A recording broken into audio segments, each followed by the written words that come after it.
يا مساء الفل على عيونكم. معاكم قناة أكلة وقصة، والنهاردة هنعمل مع بعض أحلى كب كيك لراس السنة. كل سنة وأنتم طيبين وسنة جديدة سعيدة علينا جميعا. هنعمل النهاردة كب كيك بالشوكولاتة سهل وسريع، وكمان فكرته جميلة جدا. هنعمله على شكل كب كيك راس السنة. هنعمل على شكل شجرة الكريسماس. جميل جدا وسهل وسريع جدا واقتصادي. هيعمله بدون لبن، بدون بيض، بدون بيكنج باودر. يلا بينا على المقادير. اول حاجه معايا كوبايتين من الدقيق، كوبايه من الميه، نص كوبايه من الزيت، معلقه من الكربونات او بيكربونات الصوديوم، معلقه نص معلقه صغيره من الملح، ربع معلقه صغيره من الفانيليا، نص معلقه صغيره من الخل، ونص كوبايه من الكاكاو، وكوبايه من السكر زائد معلقتين كبار، يعني كوبايه من السكر وعليها معلقتين كبار من السكر. بس كده. شايفين المقادير سهله وبسيطه ازاي؟ يلا بينا على الطريقه ونشوف هنعمل كده ازاي. اول حاجه معايا هجيب بوله واحط فيها ننخل الدقيق بتاعنا. هحط بقى كوبايتين الدقيق، عليهم نص كوبايه من الكاكاو، عليهم معلقه صغيره من الكربوناتو، ونص معلقه صغيره من الملح. هنخل المكونات دي مع بعض علشان الدقيق يبقى فيه هواء والكيكه بتاعتنا تطلع منفوشه وجميله. هحط بقى عليهم اقلبهم شويه صغيرين كده بس يا دوبك يتدخلوا مع بعض، وانزل عليهم بالسكر، ونبدأ نقلبهم تقليبة بسيطة. ودي المكونات الجافة بتاعت الكيكة. حاجة سهلة وبسيطة جدا، وكيكة دي اقتصادية. طبعا كلنا عارفين ان البيض غالي واللبن بقى غالي، فانا عاملاها لكم النهارده اقتصادية جدا بشوية مية وشوية زيت. هنعمل احلى كيكة. هنا بقى المكونات السائلة معايا نص كوباية من الزيت، كوباية من المية، ربع معلقة صغيرة من الفانيليا، نص معلقة صغيرة من الخل. هقلبهم مع بعض وبس كده. شايفين المكونات سهلة وبسيطة ازاي؟ هبدأ أحط المكونات السايلة دي على المكونات الجافة، وكده أكون خلصت الكب كيك بتاعي. حاجة كده سهلة وبسيطة جدا، موفرة عليكي، لا فيها بيض ولا فيها لبن ولا فيها بيكنج باودر، وهيطلع منفوش وجميل جدا وكله فقاقيع. والكربوناتو، المعلقة الصغيرة بتاعت الكربوناتو دي اللي هتنفش الكيكة بتاعتنا وهتخلي قوامها حلو جدا. شايفين القوام بقى بعد ما قلبته مع بعضه تقيل وحلو جدا. يلا بينا بقى. انا هنحطه في اي حاجه عندنا فيها بوز كده. انا هحطه في الدوره اللي عندي.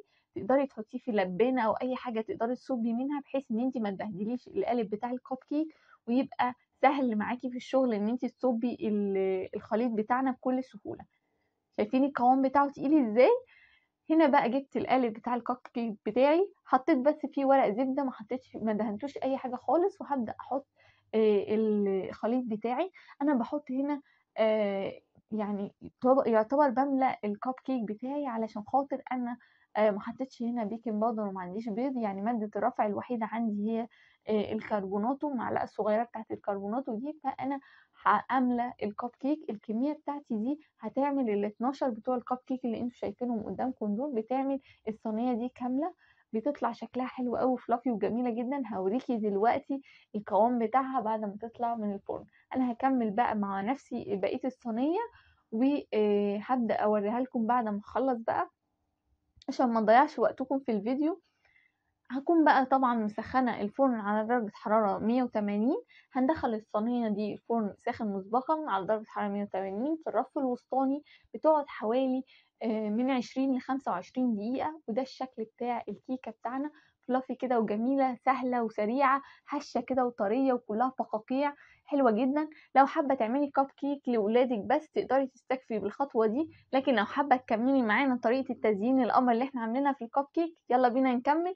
انا هنا معايا كيس كريم شانتيه، هبدا اضربه بنص كوبايه من اللبن المثلج، بس انا هنزل عليه بالتدريج. يعني حطيت ربع كوبايه الاول، وبعد كده هبدا احط ربع كوبايه بالتدريج زي ما انتوا شايفين كده.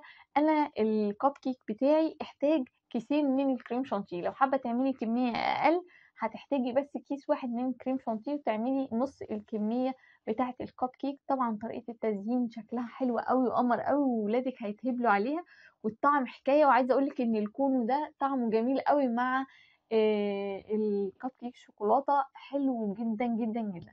شايفين ده شكل الكريم شانتيه بعد ما ضربته بيبقى قوامه تقيل.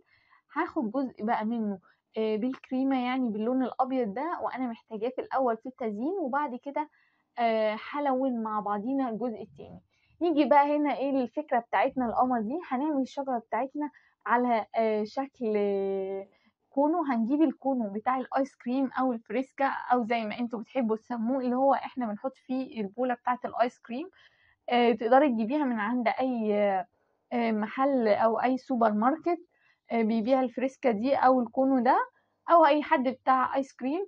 هنحط بقى جزء من الكريمة البيضة، وبعد كده نحط الكونو ده في النص. حاولي تظبطي الكونو ده في النص وتغرزيه كويس قوي علشان ما يملش منك وانتي شغالة. طبعا أنا طولت كتير في الشغل في الكريم شانتيه، ففي واحدة ملت مني، بس عادي يعني بنظبط كل حاجة. هنبدأ بس نعمل بقى الوردات بتاعة الكريم شانتيه اللي لونها أبيض دي حوالين الكونو، كأنها يعني زي تلج يعني، كأنك الجزء بتاع الكب كيك من تحت ده هو الشجرة، والجزء الأبيض ده هو التلج. منظر بيبقى جميل جدا. هوريكم كمان الشكل بقى في آخر الفيديو لما بنحط البودرة بتاعة سكر البودرة على الوش، بيطلع حكاية كأنك قاعدة في كندا كده والدنيا بتمطر تلج على الكب كيك. زي ما انتم شايفين كده انا خلصت الكب كيك بتاعي وعملت الوردات اللي لونها ابيض. هبدأ بقى أعمل الجزء الأخضر بتاعي. هنلون بقى الكريم شانتيه ده بنقطتين 3 من اللون الأخضر. أنا حطيت حوالي 5 نقط لأن أنا كنت عايزة اللون الأخضر يكون أخضر داكن يعني غامق شوية. انتي بقى زي ما تحبي، حابة اللون الأخضر الفاتح زي ما تحبي، حابة اللون الغامق براحتك.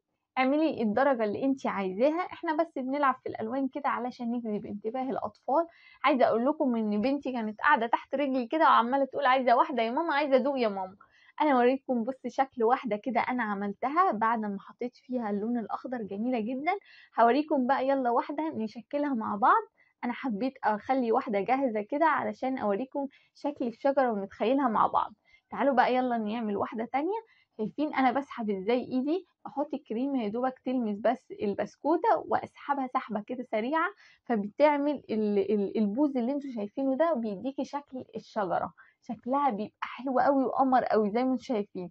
مهم قوي بس ان انت تكوني مسقعه الكريم شانتيه قبل ما تشتغلي بيه علشان خاطر ما يسيحش منك، عشان مش هنقدر ندخلها التلاجة. طبعا الكب كيك ده هيتاكل في نفس اليوم علشان البسكوته بتاعت الايس كريم دي تبقى كريسبي كده وتفضل طريه، تفضل ناشفه كده ومقرمشه، ما تطراش منك. لو دخلتيها التلاجة هيطرى منك جامد ومش هيبقى طعمه حلو خالص. عشان كده قلتلك لازم تكوني مسقعه الكريم شانتيه الاول قبل ما تشتغلي بيه. هنبدا نعمل الوردات دي ونسحبها زي ما انتم شايفين كده، سحبه خفيفه سريعه تدينا البوز الحلو ده، بيديكي شكل الشجره القمر ده. حاجه كده حلوه قوي وسهله وسريعه جدا. طبعا انا حابه بمناسبه ان احنا داخلين على سنه جديده طبعا، وعايزه اقول لكم ان كل سنه جديده بالنسبه لي بتبقى جديده ليا انا شخصيا، خصوصا ان انا عيد ميلادي في 1/1. اكتبوا لي بقى تحت في التعليقات لو في حد عيد ميلاده نفس يوم عيد ميلادي كده يوم 1/1. طبعا يوم مميز وجميل جدا. شايفين شكل الكيك شكله حلو جدا. هي بس اللي في النص دي مالت شويه صغيرين، بس عادي بتحصل في احسن العائلات. عشان بنتي قعدت تقولي عايزه واحده عايزه واحده عايزه واحده لحد ما ملت مني، عادي ولا يهمك. هنرشها رشه كده بالسكر البودره وبس كده. شايفين القمر والجمال. يا رب الفيديو يكون عجبكم يا رب. لو في حد عيد ميلاده في 1/1 يكتب لي تحت في الكومنتات، هبقى مبسوطه جدا.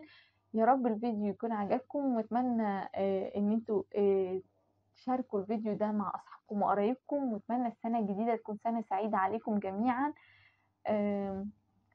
حابة يا رب تكون سنة حلوة جدا ليكم. شكرا لكم على المشاهدة، واستنوني في وصفات أخرى. باي باي.